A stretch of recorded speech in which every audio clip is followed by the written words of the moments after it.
مثل الجنة التي وعد المتقون فيها أنهار من ماء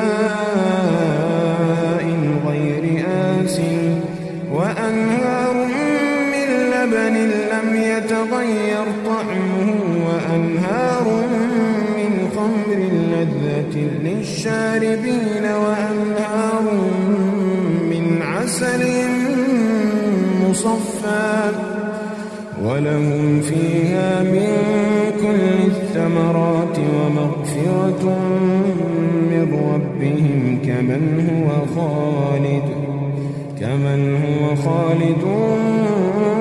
في النار وسقوا ماء